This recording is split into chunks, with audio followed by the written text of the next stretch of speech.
देखो यहाँ application of Bohr's model, ठीक है, एप्लीकेशन ऑफ बोर्स मॉडल। सबसे ज़्यादा क्वेश्चन वगैरह जो आएगा यहीं से आएगा, बोर्स से ही आता है, ठीक है। रदरफोर्ड के बाद हम लोग पढ़े थे कौन सा मॉडल?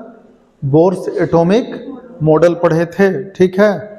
आज उनके मॉडल का, यानी उन्होंने एटम के बारे में जो कुछ भी बताया था उसके थ्रू तीन चीज़ों के बारे में जानकारी हमें मिलती है, ठीक है।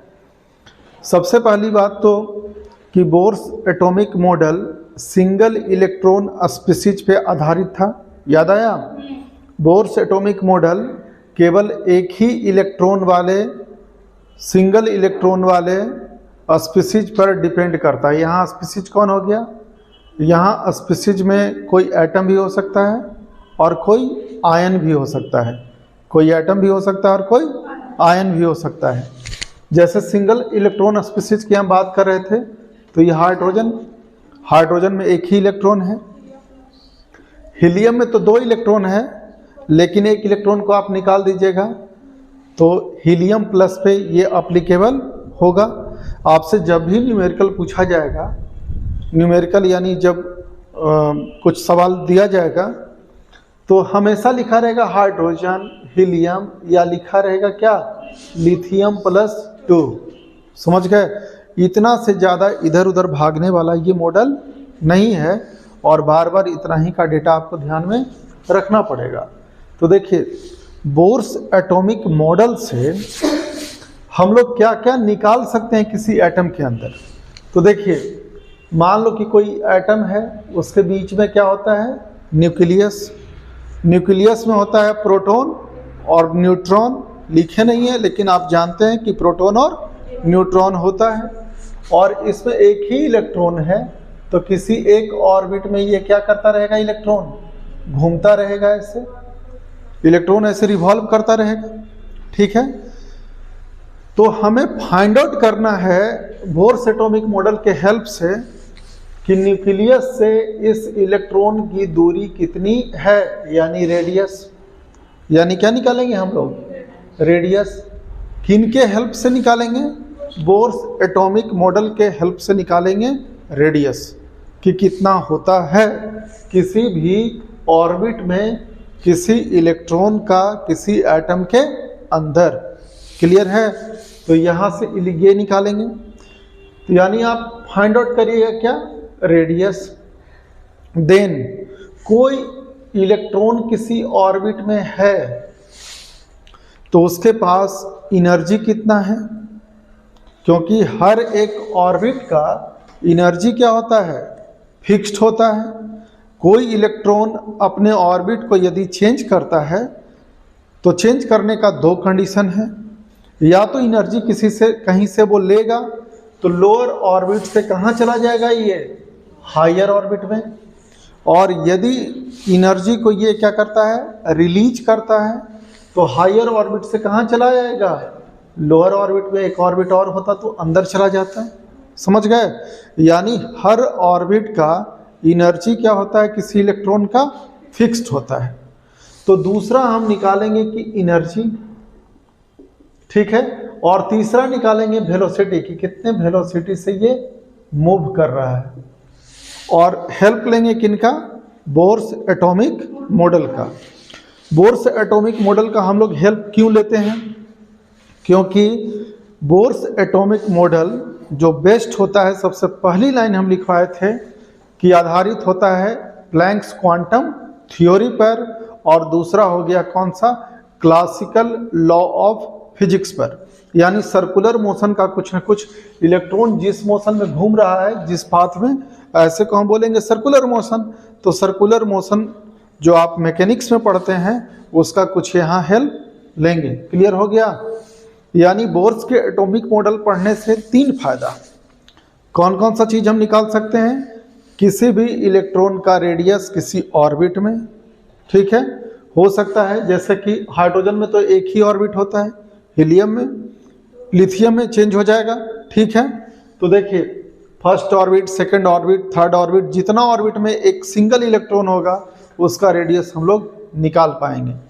तो बोर्स एटॉमिक मॉडल से हम रेडियस निकालेंगे, सेकंड में निकालेंगे कौन सा, वेलोसिटी ऑफ द इलेक्ट्रॉन, और लास्ट में हम लोग फाइंड आउट करेंगे कि किसी भी इलेक्ट्रॉन का किसी ऑर्बिट में एनर्जी कितना है। ठीक है, तो चलिए अब स्टार्ट करते हैं। तो सबसे आप यहाँ देख रहे हैं application of Bohr's model, radius of various orbit find out करना है, velocity of an electron and energy of electron in a cell और इन ऑर्बिट। सबसे पहला टॉपिक हम ले लेते हैं रेडियस ऑफ वेरियस ऑर्बिट। इसको समझिए पहले। मान लो कि कोई एटम है, कहीं का भी सवाल हो, नीट में किसी तरीके का क्वेश्चन पूछा जाए, यदि एटॉमिक स्ट्रक्चर को टच करेगा तो यहाँ से एक क्वेश्चन आना जरूरी है, और यही सब पोर्शन जिसका स्ट्रांग रहा तो धीरे धीरे कर करके वो हर एक 4-4 नंबर करके गेन करना क्या करेगा, शुरू कर लेगा। समझ गए ना, इसमें कुछ भी हम नहीं छोड़े हैं, और यदि आप शुरू से अंत तक इसको ध्यान से देखते हैं तो आपसे हम न्यूमेरिकल भी बनवाएंगे, तो सारे सवाल आपका बन जाएगा केवल सुन लेने से। ठीक है, देखिए कैसे। कोई भी एटम है तो उसका न्यूक्लियस होता है, और ये क्या है, उसका ऑर्बिट है। ये पूरा घुमा नहीं रहे, आप समझ गए, पूरा घूमते हुए। अब होगा क्या कि ये कोई इलेक्ट्रॉन है, यहाँ ये कोई इलेक्ट्रॉन है, और न्यूक्लियस के अंदर सोचिए, इलेक्ट्रॉन पे तो कुछ ना कुछ चार्ज होता है, नेगेटिव चार्ज है। ठीक है, तो जितना चार्ज होता है इलेक्ट्रॉन पे उतना ही चार्ज होता है प्रोटॉन पे, लेकिन साइन क्या होता है, अपोजिट। इस पे निगेटिव तो इस पर पॉजिटिव। ठीक है, आपको ये पता है कि नंबर ऑफ प्रोटॉन की संख्या कितना होगा, एटॉमिक नंबर के बराबर होता है। तो प्रोटॉन की संख्या मान लेते हैं, एटॉमिक नंबर को रिप्रेजेंट करते हैं किससे, जेड से। तो मानते हैं कि इसके न्यूक्लियस में कितना है, जेड नंबर ऑफ प्रोटॉन है, क्योंकि एक ही जगह है। इलेक्ट्रॉन तो कई है, लेकिन कई जगह पर है, तो सब पर तो हमको फोकस करना नहीं है, किसी एक पर करना है। ठीक है, तो न्यूक्लियस का हम एटॉमिक नंबर मान लिए हैं कितना है, जेड है। तो जेड जितना है उतना ही नंबर ऑफ प्रोटॉन इसके अंदर है। एक प्रोटॉन पे चार्ज उतना ही होता है जितना इलेक्ट्रॉन पे होता है। तो हम क्या कर देते हैं, चार्ज के लिए इलेक्ट्रॉन से ही इसमें क्या कर देते हैं, मल्टीप्लाई कर देते हैं, लेकिन इसका सिंबल कैसा हो जाएगा, पॉजिटिव। समझ गए, ये पॉजिटिव चार्ज है और ये कौन सा, नेगेटिव चार्ज। समझ गए कि नहीं समझ में आया। मल्टीप्लाई करने का मतलब ये हुआ, जैसे हाइड्रोजन है आपके पास, उसका एटॉमिक नंबर 1, हाइड्रोजन है उसका एटॉमिक नंबर, तो एक प्रोटॉन पे चार्ज उतना ही ना होगा जितना इलेक्ट्रॉन पे होगा, तो मल्टीप्लाई करेंगे। वही जब आप हीलियम लीजिएगा तो उसका नंबर ऑफ प्रोटॉन कितना हो जाएगा, 2, और एक ही जगह पर फिक्स्ड है। तब तो एक पॉइंट चार्ज के लिए पूरे से क्या करना पड़ेगा, आपको मल्टीप्लाई करना पड़ेगा, पूरे से क्या करना पड़ेगा। समझ गए ना, लेकिन बाहर कई इलेक्ट्रॉन है, लेकिन हम लोगों ने पढ़ा है कि बोर्स एटॉमिक, आ जाओ बोर्स, बोलो अभी बैठो, हम पढ़ा रहे हैं, वहाँ चले जाओ ना, उस बिल्डिंग में देखो। अरे अभी पढ़ा रहे हैं भाई, ठीक है, बैठ। हाँ ठीक है। तो देखिए एक सिंगल इलेक्ट्रॉन है, समझ गए ना, तो हमें फोकस करना है क्या, एक सिंगल इलेक्ट्रॉन पे ना, इसीलिए जेड यहाँ चेंज हो रहा है। समझ गए, हाइड्रोजन रहेगा तो 1e, हीलियम रहेगा तो 2e, लिथियम रहेगा तो 3e। क्लियर है, अब समझ में आ गया। इस वजह से ये ले लिए। इसको मान लो कि Q1 है और ये क्या है, Q2, दोनों चार्ज है। दोनों के बीच का जो डिस्टेंस है वो रेडियस के क्या होगा, R के क्या हो जाएगा, इक्वल हो जाएगा। ठीक है, और पिछले क्लास में आपने पढ़ा था बोर्स एटॉमिक मॉडल में कि सेंट्रीफ्यूगल फोर्स बाहर की ओर लगता है और सेंट्रीपिटल फोर्स अंदर की ओर लगता है, लेकिन सेंट्रीपिटल फोर्स इक्वल टू होता है कुलम्बिक फोर्स ऑफ अट्रैक्शन के बराबर होता है। तो इसी चीज को हमने यहाँ लिखा है, जेड हो गया, जेड ई न्यूक्लियस में चार्ज, ये इलेक्ट्रॉन हो गया जिसमें हमको जिसका फाइंड आउट करना है, जिसका रेडियस किसी एक खास ऑर्बिट में है, ठीक है। ऐसे सीधा चलता तो ऐसे वेलोसिटी को हम बोलते हैं क्या, टेंजेंशियल वेलोसिटी। ये डिटेल में पढ़िएगा, कहाँ, फिजिक्स में पढ़िएगा। बाहर की ओर इस बीच में ऐसे फिक्स्ड क्यों है, क्योंकि बाहर लग रहा है सेंट्रीफ्यूगल फोर्स और अंदर लग रहा है कूलम्बिक फोर्स ऑफ अट्रैक्शन, और ये दोनों का वैल्यू क्या है, बराबर है। हम ही को कोई ऐसे हम खड़ा हैं और इधर जितना कस के खींच रहा है इधर भी उतना ही कस के खींचेगा, तो हम बीच ही में न रहेंगे, भले दोनों का बढ़ जाए, है कि नहीं, उखड़ जाए। तो इसको बीच में रखना है, इस वजह से कूलम्बिक फोर्स और सेंट्रीफ्यूगल फोर्स दोनों का वैल्यू क्या होगा, इक्वल होगा। ये सब बातें किसने कही थी, बोर्स ने कही थी। समझ गए। ये मत सोचिएगा कि हम कुछ कह रहे हैं, ये कुछ भी यहाँ जो लिखा गया है वो अकॉर्डिंग टू बोर्स है, मेरे मन से कुछ भी नहीं है। समझ गए। अब देखिए फिजिक्स में आप लोग पढ़िएगा या 9th-10th में आप पढ़े होंगे कि कूलम्बिक फोर्स ऑफ अट्रैक्शन जो होता है 2 पॉइंट चार्ज के प्रोडक्ट के इक्वल टू होता है, डायरेक्टली प्रोपोर्शनल टू होता है। Coulombic force of attraction F directly proportional to होता है Q1 इंटू Q2 और इन्वर्सली प्रोपोर्शनल टू होता है डिस्टेंस का स्क्वायर। कभी पढ़े हैं? ये कूलम्ब का कहा हुआ है, बोर्स का कहा हुआ नहीं है। कि जब 2 पॉइंट चार्ज हो, कुछ दूरी पर हो, तो फोर्स जो होता है डायरेक्टली प्रोपोर्शनल टू होता है Q1 एंड Q2 का प्रोडक्ट, एंड इन्वर्सली प्रोपोर्शनल नीचे लिखा जाता है तो उससे हम क्या पढ़ते हैं, इन्वर्सली प्रोपोर्शनल टू होता है उसके डिस्टेंस का स्क्वायर। तो डिस्टेंस यहाँ कितना है, रेडियस के इक्वल है। समझ गए। अब जब डायरेक्टली प्रोपोर्शनल टू हटाइएगा और यहाँ इक्वल करिएगा तो एक कांस्टेंट से क्या करना पड़ता है, मल्टीप्लाई करना पड़ता है, ठीक है। तो वो हो जाता है कौन सा, के, और ये कांस्टेंट है तो इसका अपना एक वैल्यू होता है। वो वैल्यू है आपका 9 इंटू 10 टू द पावर 9। याद भी रखना आसान है, यहाँ 9 है तो 10 का पावर भी कितना है, उतना ही है। तो 9 into 10 to the power 9 newton metre square पर कूलम्ब स्क्वायर, ये यूनिट हो गया के का। समझ गए। ये यूनिट है किस चीज़ का, के का।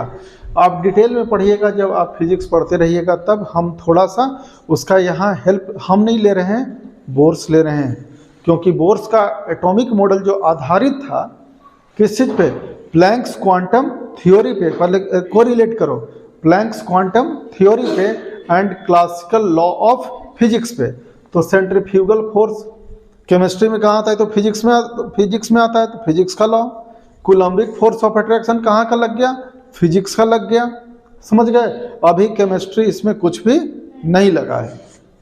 तो देखिए कूलम्बिक फोर्स ऑफ अट्रैक्शन के लिए के Q1 Q2 by R square हुआ। कूलम्बिक फोर्स ऑफ अट्रैक्शन इसको F मान लें तो ये फोर्स हो गया ये, ठीक है। के तो छोड़ दीजिए। Q1 में JD है लिखा हुआ, तो यहाँ क्या लिखे हैं, JD, और ये क्या है, E इलेक्ट्रॉन्स, तो यहाँ हो जाएगा E, यहाँ प्रोडक्ट मल्टीप्लाई कर दिए तो क्या हो गया E, और दोनों के बीच का डिस्टेंस R का स्क्वायर होगा। समझ गए सब लोग। ये किसके अकॉर्डिंग लिखा गया है, बोर्स के अकॉर्डिंग। समझ में आया है कि नहीं आया है, आ गया पूरा। इज इक्वल टू, अब इसको सॉल्व करिए, के छोड़ दिए हैं, जेड और दो ही है ना, तो यहाँ हो जाएगा JD स्क्वायर और डिवाइडेड बाई R स्क्वायर।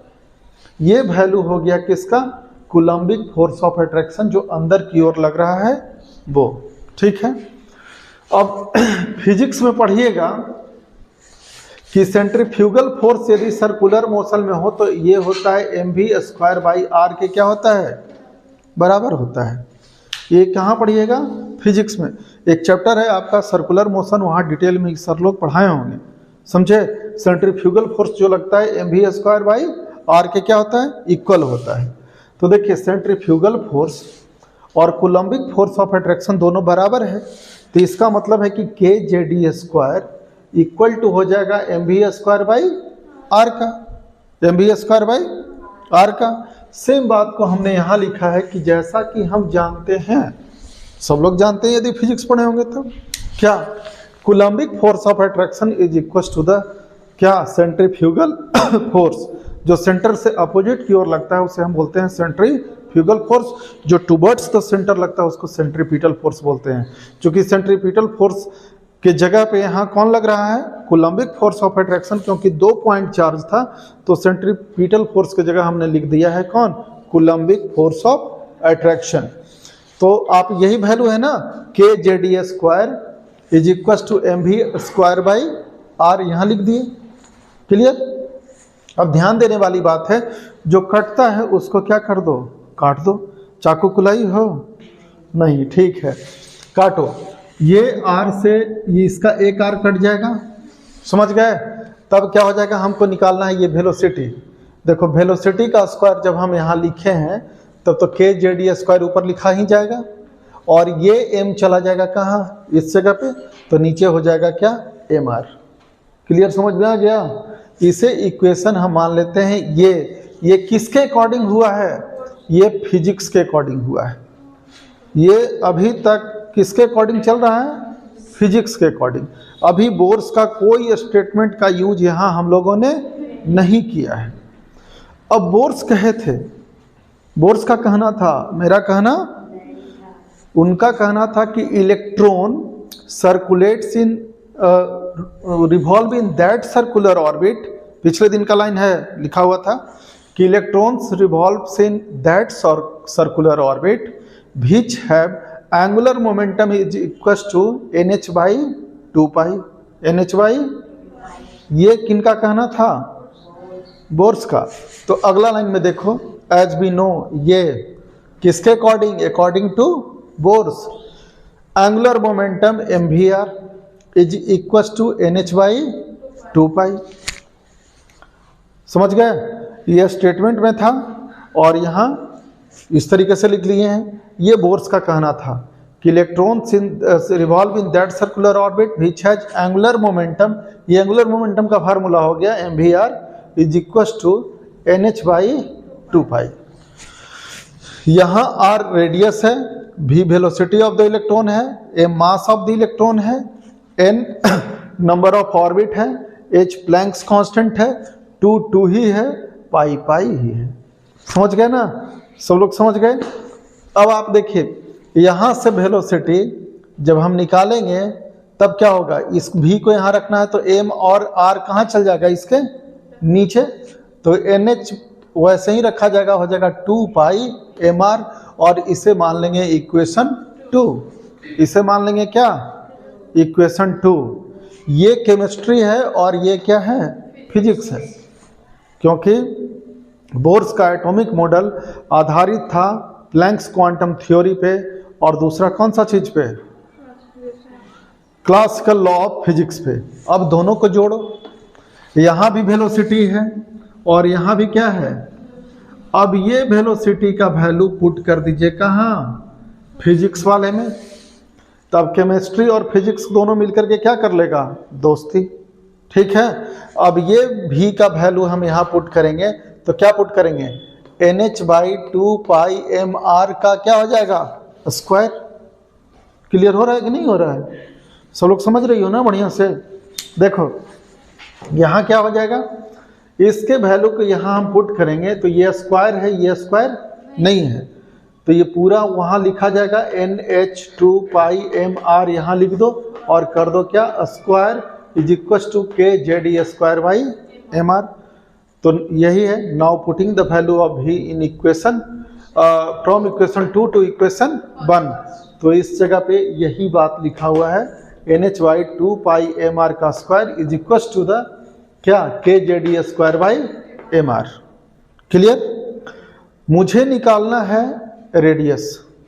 अब दोनों को तो कोरिलेट तो कर ही दिए, हमें फाइंड आउट करना है क्या? रेडियस। तो पहले और इसको सॉल्व करें।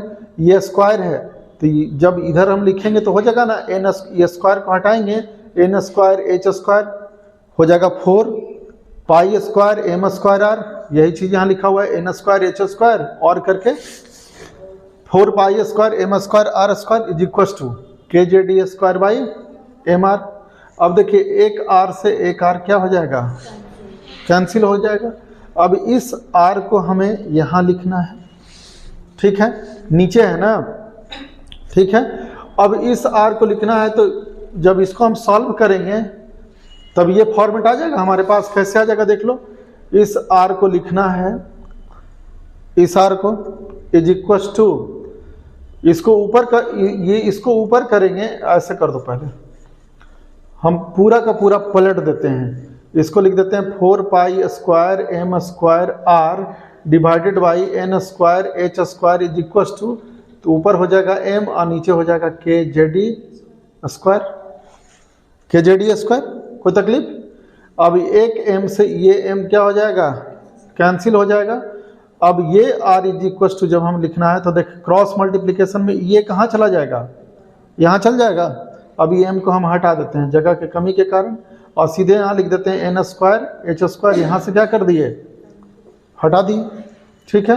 अब रह गया बेचारा कौन, आर, तो ये आर को यहाँ लिखे हैं, ऊपर हो गया एन स्क्वायर एच स्क्वायर, ठीक है। नीचे ये तो यहाँ जाएगा नीचे, तो ये हो जाएगा 4 पाई स्क्वायर एम, तो 4 पाई स्क्वायर एम, और रह गया कौन, के जेड ई स्क्वायर, के जेड ई स्क्वायर। क्लियर है? यहाँ तक तो समझ गए हैं, ठीक है। अब आप क्या करिए, थोड़ा सा पहले तो पूरा का पूरा वो डेटा है ना उसको याद करो। यहाँ तक समझ चुके हैं हम लोग ठीक है। आप हमेशा इसे याद रखिएगा, रेडियस बराबर होता है N square H square by 4 by M K Z E square. कैसे याद रखिएगा, कैसे याद रखना है, ये वही चीज को यहाँ लिखे हैं सेम।